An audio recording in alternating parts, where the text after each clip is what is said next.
Hello and welcome my dear students. तो हमने start किया था हमारा 11th का chemistry. I am Rushali ma'am from VM academy Nashik. तो आज का है लेक्चर नंबर 4। आज के लेक्चर में हमें देखना है लॉज ऑफ केमिकल कॉम्बिनेशन का पार्ट 2। ऑलरेडी इस सेम चैप्टर के 3 लेक्चर हो चुके हैं। इस सेम चैनल पे जाके आप तीनों लेक्चर देख सकते हो। आज का पार्ट 2 है, मतलब कल का जो 3rd लेक्चर था उसमें पार्ट 1 कंप्लीट हो चुका है। There are total 5 laws of chemical combination, जिसमें से 2 लॉ मैंने 3rd लेक्चर में कवर किए थे। जो रिमेनिंग 3 है आज हमें देखने हैं under the heading of chemical laws of combination part 2। The first law is third law is law of multiple proportion. Multiple मतलब जब 2 से ज़्यादा कंपाउंड फॉर्म होंगे तब। तो क्या है law? The law is stated by the John Dalton, एक ब्रिटिश साइंटिस्ट थे। उन्होंने ये लॉ को प्रपोज किया था in 1803। The law states that when 2 elements A and B, 2 element है A and B, form more than 1 compound, अगर दोनों कंबाइन होके एक से ज़्यादा कंपाउंड बनाते हैं, the masses of element B, जो एलिमेंट बी का मास होगा जो कंबाइन होगा ए के साथ, are always in the ratio of small whole number. तो क्या होगा? जब ए और बी कंबाइन होंगे और एक से ज़्यादा कंपाउंड बनेंगे तो बी ए के साथ जो रिएक्ट होता है तो ए का जो होगा रेशियो क्या होगा? ऑलवेज एक छोटा स्मॉल नंबर में होगा। तो चलो देखते विथ एग्जांपल। तो चलो एग्जांपल देखते। उन्होंने कहा था ए एंड बी 2 एलिमेंट्स, तो मैंने यहाँ पे 2 एलिमेंट लिए, एक कार्बन और एक ऑक्सीजन। तो दोनों मिला के एक से ज़्यादा कंपाउंड फॉर्म कर सकते हैं। पहला कॉम्बिनेशन हुआ है कार्बन और ऑक्सीजन का, फॉर्मेशन हुआ कार्बन डाइऑक्साइड। बाद में कॉम्बिनेशन हुआ कार्बन और ऑक्सीजन का, फॉर्म हुआ कार्बन मोनोऑक्साइड। तो अभी इन दोनों का प्रपोर्शन देखना है हमें। तो ये प्रपोर्शन मैं नीचे लिखती हूँ, for CO2 and CO। Okay, तो क्या होगा? Carbon as to oxygen, carbon का क्या होता है एटॉमिक मास नंबर 12, ऑक्सीजन का 16। तो क्या होगा? 12 एज टू 32, और यहाँ पे क्या होगा? 12 एज टू 16। ओके, इसे थोड़ा सिंप्लीफाई किया तो क्या होगा? ये 3 एज टू 8, और ये क्या होगा? 3 एज टू 4, 3 एज टू 4। तो अगर ऑब्जर्व करोगे, लॉ को भी पढ़ती हूँ मैं एक बार। When 2 elements A and B form more than 1 compound, these 2 elements, इसको ए एज्यूम करो, इसे बी एज्यूम करो, तो इन्होंने एक से ज़्यादा कंपाउंड को क्या किया है? फॉर्म किया है। CO2 को भी फॉर्म किया, CO को भी फॉर्म किया है by using the same element A B, carbon and oxygen. तो ये 2 कंपाउंड जब फॉर्म होते हैं तो जो बी कंपाउंड होगा ए के साथ जब कंबाइन होता है तो ए का क्या होगा? फिक्स प्रपोर्शन होगा। तो ए का क्या है? स्मॉल होल नंबर एक फिक्स नंबर होगा। तो रेशियो में जो ए होगा, पहला कंपोनेंट होगा, वो क्या होगा? फिक्स अमाउंट में होगा। और एक एग्जांपल देखते हैं। सेकंड एग्जांपल हम लेते हैं hydrogen and oxygen. Hydrogen oxygen combine होके वाटर बना सकते हैं, H2O, हाइड्रोजन पेरोक्साइड बना सकते H2O2। चलो हाइड्रोजन और ऑक्सीजन का रेशियो देखते हैं। Hydrogen as to oxygen, hydrogen का होता है 1 और ऑक्सीजन का होता है 16। ईयर 1 एज टू 16, यहाँ पे कितना होगा? 2 एज टू 32, मतलब क्या होगा? 1 एज टू 16। अगर यहाँ पे पहले को ऑब्जर्व करोगे तो वो क्या होगा? Small ratio of small whole number. तो यहाँ पे भी वैसे ही आ रहा है, मतलब जब भी 2 एलिमेंट एक दूसरे के साथ क्या होते? कंबाइन होते और एक से ज़्यादा कंपाउंड बनाते हैं, तो जो दूसरा एलिमेंट है पहले एलिमेंट के साथ जब कंबाइन होता है तो पहला एलिमेंट का ऑलवेज रेशियो क्या होता है? Small whole number. This law is known as law of multiple proportion. और ये है third example, nitrogen oxygen. Nitrogen oxygen भी 2 कंपाउंड बना सकते हैं। पहला होगा नाइट्रिक ऑक्साइड, दूसरा होगा nitrogen dioxide. So nitrogen as to oxygen का रेशियो होगा, नाइट्रोजन का एटॉमिक मास नंबर 14, ऑक्सीजन का 16, 14 as to 16, 14 as to 16 to ज़ा 32, 7 एज टू 8, 7 एज टू 16। तो क्या हुआ?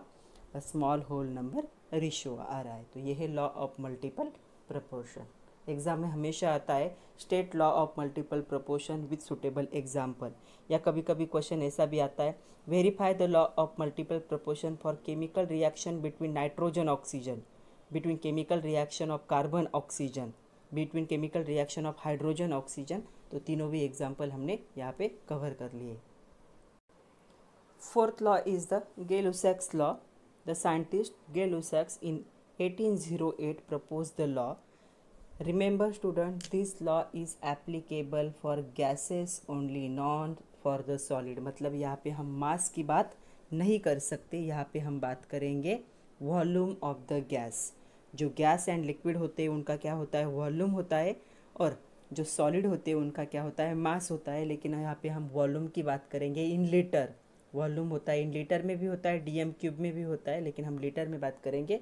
और यहाँ पे गैस के लिए तो ये अकॉर्डिंग टू दिस लॉ क्या है, व्हेन गैसेस कंबाइन और प्रोड्यूस इन केमिकल रिएक्शन, अगर गैस एक दूसरे के साथ कंबाइन होते या केमिकल रिएक्शन से गैस फॉर्म होते, they do so in a simple ratio, तो क्या होंगे, एक सिंपल रेशियो होंगे किसके, वॉल्यूम के। तो जब भी गैसेस बनते तो एक सिंपल रेशियो होगा। क्या होना चाहिए condition, they should be at the identical condition of temperature and pressure. तो उन गैसेस की जो टेम्परेचर प्रेशर जो उन पे अप्लाई होगा वो क्या होना चाहिए, आइडेंटिकल होना चाहिए। Means at same temperature pressure when gases combine or gases are produced by chemical reaction they have the simple ratio। तो उनका जो रेशियो होगा वो क्या होगा, एक सिंपल रेशियो होगा। तो अभी हम मास की बात नहीं कर रहे, अभी हम बात करेंगे volume, the volume of gases. तो ये जो लॉ है आपको फिजिक्स में भी है और केमिस्ट्री में भी है, तो आपको अच्छे से याद रखना है कि जब भी दो गैस एक दूसरे के साथ क्या होते हैं, कंबाइन होते हैं, या फिर कहीं पे दो कंपाउंड फॉर्म होके गैस फॉर्म होता है, तो क्या होगा, एक सिंपल रेशियो में होगा वॉल्यूम के। सिर्फ क्या होने चाहिए, टेम्परेचर प्रेशर की कंडीशन क्या होनी चाहिए, आइडेंटिकल होने चाहिए। तो चलो एग्जांपल देखते हैं। तो पहला एग्जांपल है H2O2 and formation of H2O। लेकिन ये रिएक्शन यहाँ पे बैलेंस नहीं है, इस रिएक्शन को हमें क्या करना है, बैलेंस करना है। तो यहाँ पे दो क्या है, ऑक्सीजन है, यहाँ पे एक ही ऑक्सीजन दिख रहा है। अगर ऑक्सीजन को दो करना है तो यहाँ पे मुझे 2 लेना पड़ेगा। ऑक्सीजन 2 हो गए, लेकिन अभी हाइड्रोजन कितने हो गए, 4। यहाँ पे 2 ही हाइड्रोजन दिख रहे हैं, इसलिए यहाँ पे भी क्या करना पड़ेगा, 2 करना पड़ेगा। अभी जो रिएक्शन में शॉर्ट फॉर्म होते हैं मैं आपको लोगों को एक बार बता देती हूँ। जब भी रिएक्शन में ऐसे लिखा होता है ब्रैकेट में नीचे ऐसे G होता है, इसका मीनिंग क्या होगा, it is in gaseous state. Okay, जब L लिक्विड लिखा होगा मतलब ये क्या होगा, इन लिक्विड कंडीशन। जब स्मॉल s लिखते हैं इसका मीनिंग क्या होगा, it is in solid state. या सॉलिड को डाउनवर्ड एरो से भी दिखाते हैं, जिसे हम प्रेसिपिटेट कहते हैं, मतलब PPT, क्योंकि सॉलिड क्या होता है, हेवी होता है, तो क्या होगा, डिपॉजिट होगा बेस में। कभी कभी ऐसे भी होता है, एक्वियस लिखते। एक्वियस मतलब वो सॉलिड स्टेट में था और उसे क्या किया गया है, डिज़ोल्व किया गया है, डिज़ोल्व इन वाटर। जब पानी में डिज़ोल्व करते हैं किसी भी सॉलिड को तो उसे क्या कहते हैं, एक्वियस कहते हैं। कभी कभी अपवर्ड एरो होता है, तो जो गैस होता है, गैस के लिए क्या यूज़ करते हैं, अपवर्ड एरो, क्योंकि गैस क्या लाइट होते हैं, तो रिएक्शन मिक्सचर से वो बाहर निकल आते हैं। तो ये कुछ शॉर्ट फॉर्म है जो जनरली रिएक्शन में यूज़ होते हैं, जो आपको पता होनी चाहिए। स्मॉल g का मीनिंग होगा गैसियस स्टेट, या अपवर्ड एरो होगा तो भी मीनिंग होगा it is in gas form. अगर L लिखा है तो लिक्विड होगा, स्मॉल s है तो सॉलिड, या कभी कभी डाउनवर्ड एरो दिखाते हैं मतलब प्रेसिपिटेट फॉर्म हुआ है। और AQ मतलब एक्वियस लिखा होगा तो मतलब वो सॉलिड कंडीशन में था, उसको क्या किया गया है, पानी में डिज़ोल्व किया गया है, इसलिए क्या लिखते हैं, एक्वियस। हमें पता है वाटर को हम एक्वा भी कहते हैं, तो एक्वियस मतलब डिज़ोल्व इन वाटर। तो चलो ये रिएक्शन अभी बैलेंस हो चुकी है। अभी हमें देखना है in the form of mole, in the form of volume. तो यहाँ पे मुझे दिख रहा है इसका जो है कोएफिशिएंट 2 है, यहाँ पे कुछ भी नहीं मतलब 1 है, यहाँ पे कुछ भी, यहाँ पे 2 है। अगर मैं ऐसे कहूँ 2 volume of H2 react with 1 volume of O2, formation of 2 volume of H2O, सारे गैसेस कंडीशन में होना ज़रूरी है। At same temperature and pressure, ये बहुत इंपॉर्टेंट कंडीशन है। अगर टेम्परेचर प्रेशर सेम है तभी ये पॉसिबल है। Two volume reacts with one volume, formation of two volume, मतलब रेशियो क्या होगा इनका 2:1:2। तो ये रेशियो हो गया 2:1:2। मतलब ये टू वॉल्यूम है, अगर रिएक्शन मिक्सचर में ये 100 ml होगा, या 100 लीटर लिखते, ml लिखते, मिलीलीटर, तो ये कितना होना चाहिए, उसका आधा होना चाहिए, मतलब 50 ml। एट दैट टाइम ये कितना फॉर्म होगा, ये इसके इतना ही फॉर्म होगा, इससे क्या कितना होगा, मतलब 100 ml।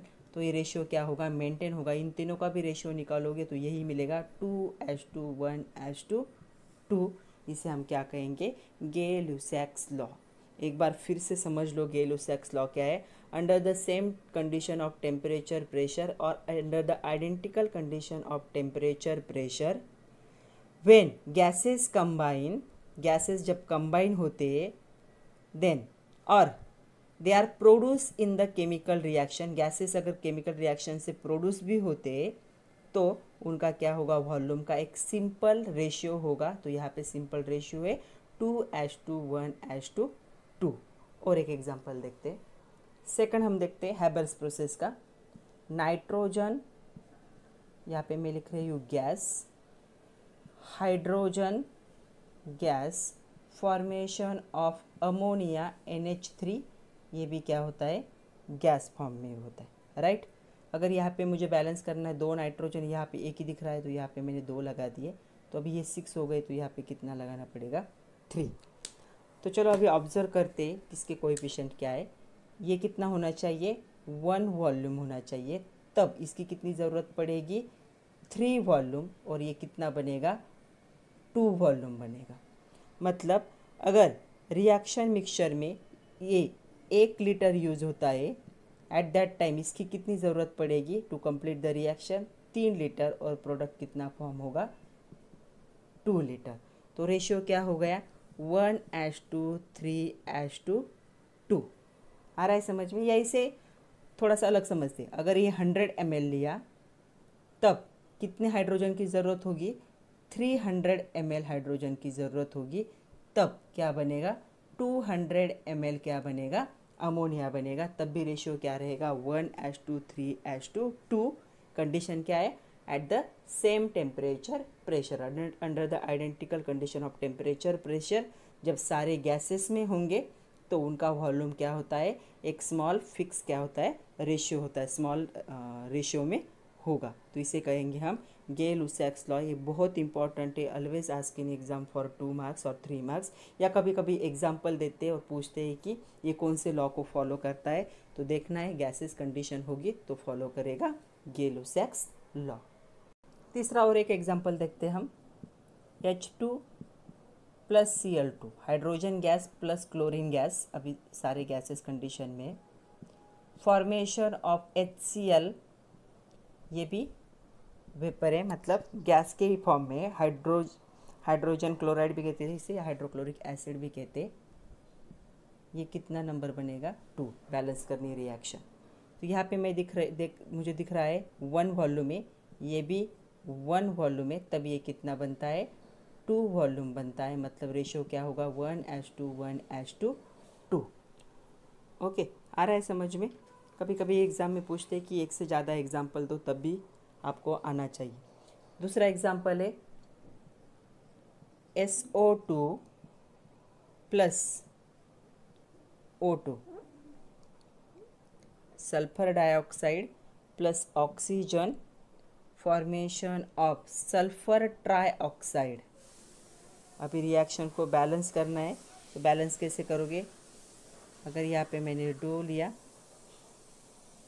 तो ये भी कितना फॉर्म होगा, 2 ही फॉर्म होगा। देखो 2 सल्फर 2 सल्फर, 3 2 ज़ा 6 ऑक्सीजन, 2 + 2 2 ज़ा 4, कितने हुए, 6 ऑक्सीजन, बैलेंस हुआ। तो यहाँ पे मुझे दिख रहा है 2 volume 1 volume, formation of 2 volume, तो रेशियो क्या हुआ, 2:1:2।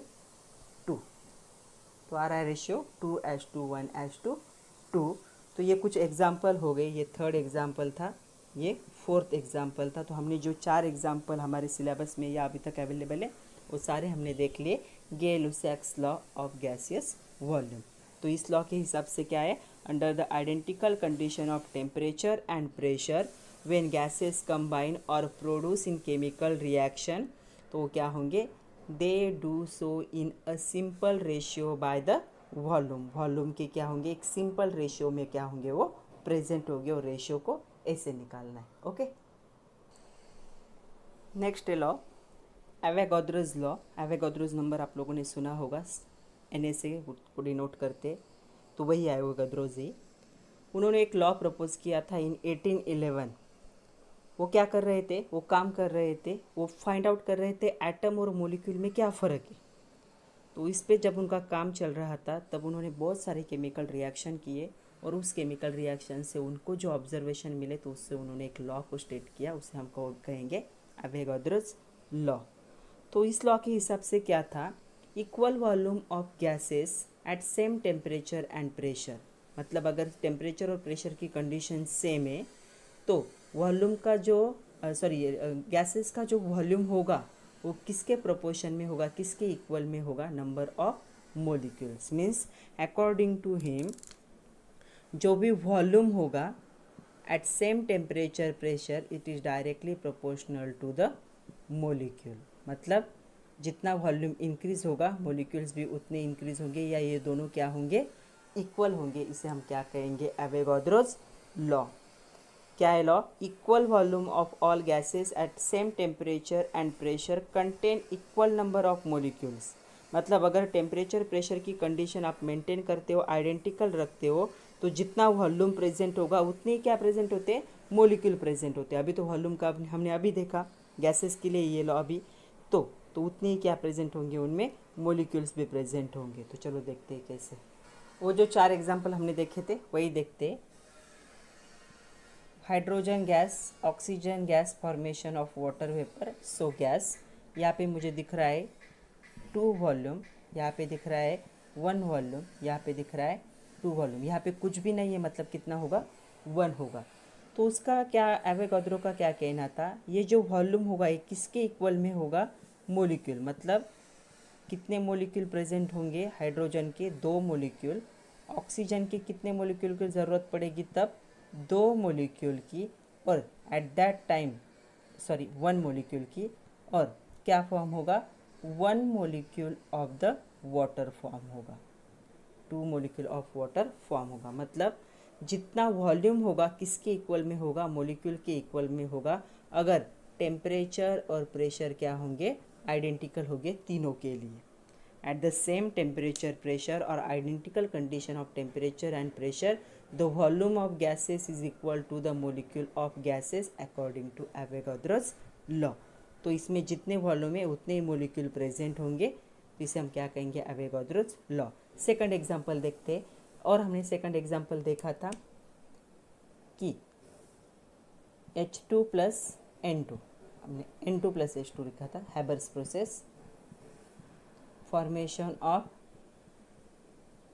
NH3।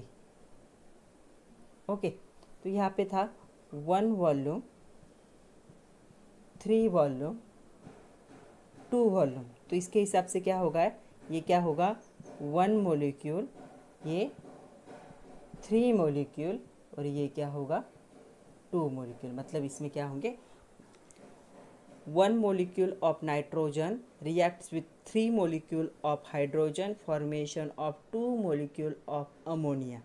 वही था पहले, 1 volume of nitrogen react with 3 volume of H2, formation of 2 volume of ammonia gas. तो यह भी किस में, वॉल्यूम की जगह पे हम क्या यूज़ कर सकते, मोलिक्यूल वर्ड यूज़ कर सकते। थर्ड और फोर्थ एग्जाम्पल हमारे थे H2 प्लस Cl2। तो यहाँ पे 1 वॉल्यूम फॉर्मेशन ऑफ 2 वॉल्यूम, तो इसे अब हम क्या कहेंगे, 1 molecule of hydrogen reacts with 1 molecule of chlorine, formation of 2 molecule of HCl। ये मोलिक्यूल पूरा वर्ड है। नेक्स्ट हमारा एग्जाम्पल था sulphur dioxide react with oxygen, formation of sulphur trioxide. तो रिएक्शन से क्या पता चल रहा है, 1 volume 2 volume of sulfur dioxide react with 1 volume of oxygen formation of 2 volume of sulfur trioxide. तो यह भी क्या होगा, 2 मोल sulphur dioxide react with 2 mole of oxygen formation 1 mole of oxygen formation of 2 mole of sulphur trioxide. इसे हम क्या कहेंगे, Avogadro's law. ये लॉ भी गैसेस के लिए एप्लीकेबल है. टेम्परेचर प्रेशर के कंडीशन सेम होने चाहिए. अगर टेम्परेचर प्रेशर तीनों पे सेम ही है तो क्या होगा, इसका जो वॉल्यूम होता है ये किसके इक्वल में होगा, उसके मोलिक्यूल के इक्वल में होगा. इसे क्या कहोगे, एवोगाड्रोस लॉ. तो चलो इस लॉ पे एक न्यूमेरिकल देखते हैं. आपके टेक्स्ट आपके सिलेबस में नहीं दिया न्यूमेरिकल, लेकिन हम एक देख लेते हैं. ये CBSE का है. When 100 ml of CH4 बर्nt in it produce CO2 and H2O.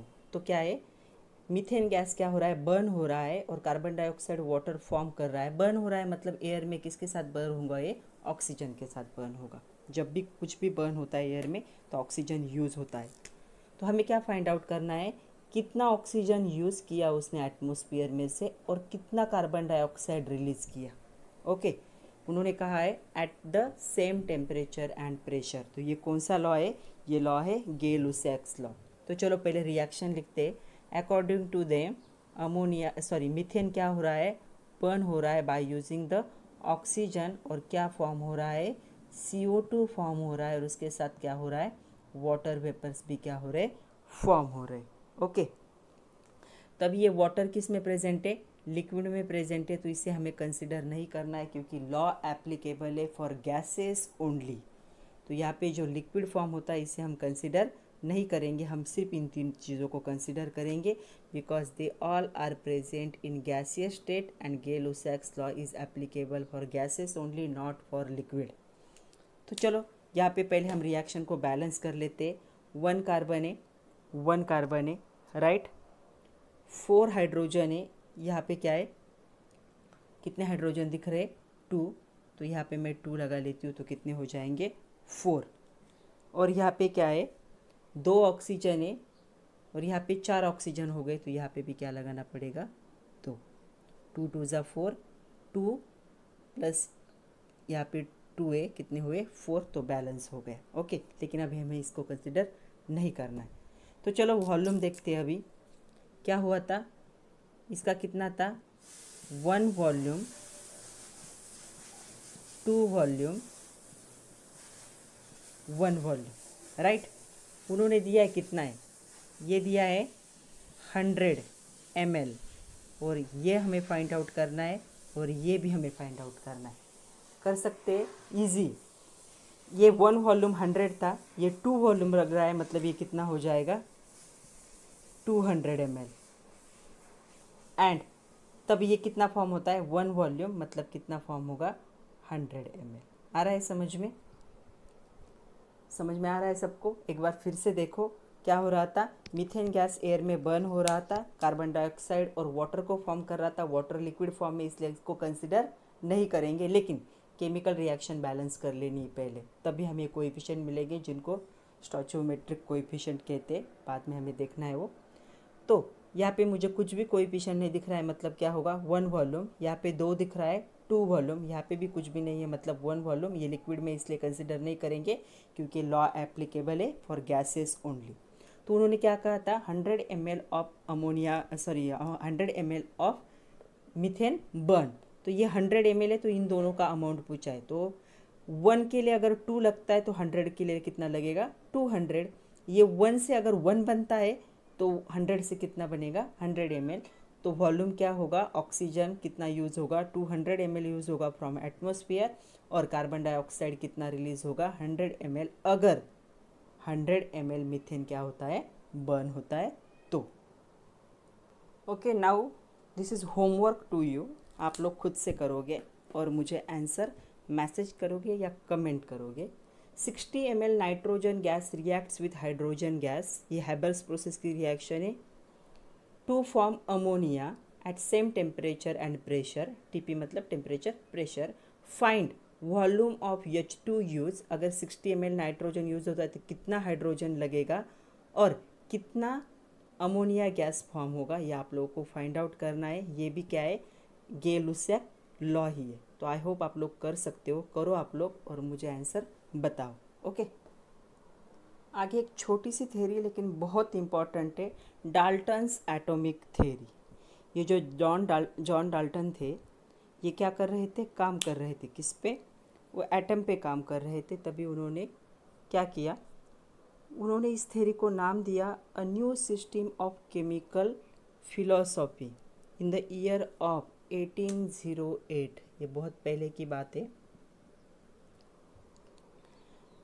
तो उन्होंने प्रपोज किया, उन्होंने काम किया एटम पे, एटॉमिक थ्योरी पे काम कर रहे थे, तो उन्होंने एटम पे काम किया और उन्होंने जो ऑब्जर्वेशन उनको दिखे उन्होंने उसको नाम दिया फीचर्स।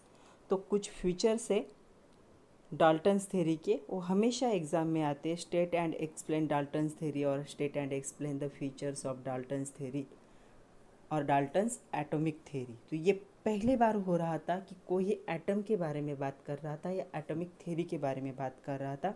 तो सबसे पहले एटम के बारे में जो रिसर्च किया था वो थे जॉन डाल्टन।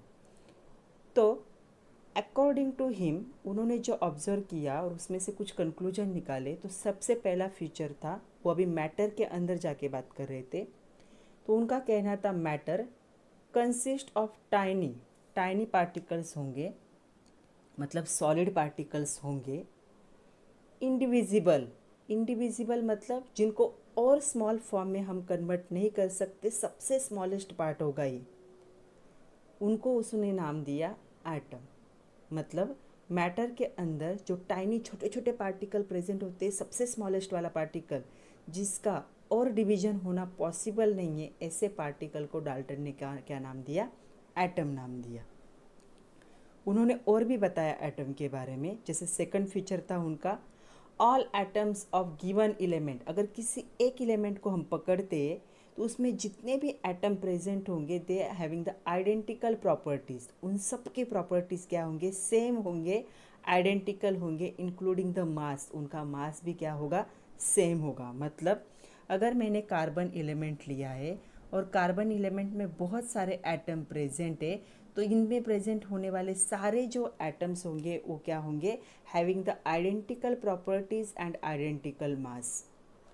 एंड उन्होंने ये भी बताया atoms of different elements are differ in mass. अगर दो अलग अलग एलिमेंट उठाते हो तो उनका मास भी अलग होगा, प्रॉपर्टीज़ भी क्या होंगे, अलग होंगे। मे बी एक आध प्रॉपर्टीज सेम हो सकती, लेकिन मास क्या होगा, मास आर ऑलवेज डिफरेंट।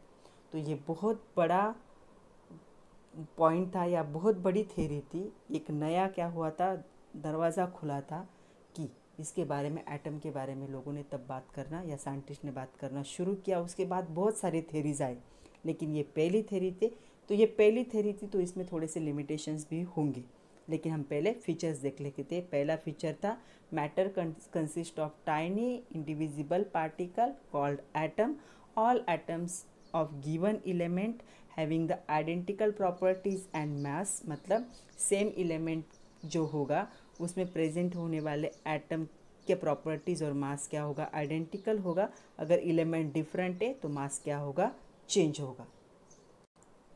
जो थर्ड फीचर था वो था कंपाउंड्स आर फॉर्म। जो कंपाउंड्स होंगे वो फॉर्म होंगे from atoms of different element. अलग अलग एलिमेंट के एटम कंबाइन होंगे और क्या फॉर्म करेंगे, कंपाउंड फॉर्म होंगे। लेकिन क्या होगा, एक फिक्स रेशियो होगा। ये जो एलिमेंट कंबाइन होंगे एक फिक्स रेशियो में कंबाइन होंगे और कंपाउंड फॉर्म करेंगे।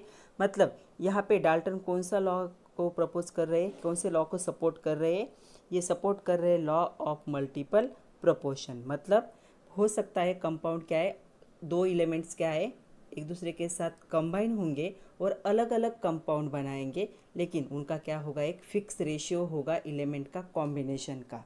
मतलब दो या दो से ज़्यादा एलिमेंट एक दूसरे के साथ कंबाइन हो सकते हैं, बहुत सारे कंपाउंड बना सकते हैं, लेकिन कंपाउंड बनते वक्त उनका जो कॉम्बिनेशन होगा वो क्या होगा, एक फिक्स रेशियो में होगा। मतलब ये किसको सपोर्ट कर रहे हैं, ये सपोर्ट कर रहे हैं the law of multiple proportion को। उसके बाद था नेक्स्ट था chemical reaction involves only reorganisation of atom. मतलब एटम्स क्या होंगे, एक जगह से दूसरी जगह पे क्या होंगे, सिर्फ रीऑर्गेनाइज होंगे, रीअरेंज होंगे। Atom neither be created nor be destroyed in chemical reaction. ये हम पहले भी सुन चुके हैं। Atom neither be created nor be destroyed in chemical reaction. जैसे हमने मास का बोला था, मतलब ये किसे भी और किसे सपोर्ट कर रहे हैं, ये सपोर्ट कर रहे हैं, इन्होंने एक्सप्लेन किया है यहाँ पे law of conservation of mass. Law of conservation mass में हम कहते थे mass neither be created nor be destroyed, इन्होंने क्या कहा, atom neither be created nor be destroyed in chemical reaction. सिर्फ क्या होंगे, उनकी जगह चेंज होंगी, उनका कॉम्बिनेशन चेंज होगा, लेकिन उनका नंबर हम कम भी नहीं कर सकते और बढ़ा भी नहीं सकते। इसलिए हम रिएक्शन को बैलेंस करते, राइट हैंड साइड और लेफ्ट हैंड साइड, रिएक्टेंट की साइड और प्रोडक्ट की side.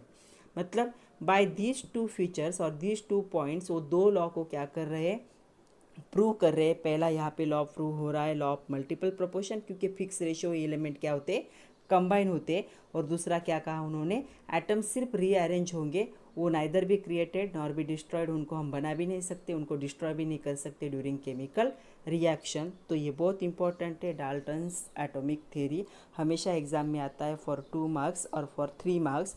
State and explain Dalton's atomic theory. तो आज के लिए इतना ही था बच्चों। जो नेक्स्ट लेक्चर होगा उसमें हम एटम मोलिकुलर मास देखेंगे, मोलिकुलर मास कैसे फाइंड आउट करते हैं वो देखेंगे, और बहुत सारे कैलकुलेशंस देखने हमें नेक्स्ट लेक्चर में। आइसोटोप्स क्या होते हैं उनके कैलकुलेशंस देखने हैं। तो तब तक के लिए पढ़ते रहिए, खुद का ख्याल भी रखिए। Thank you very much.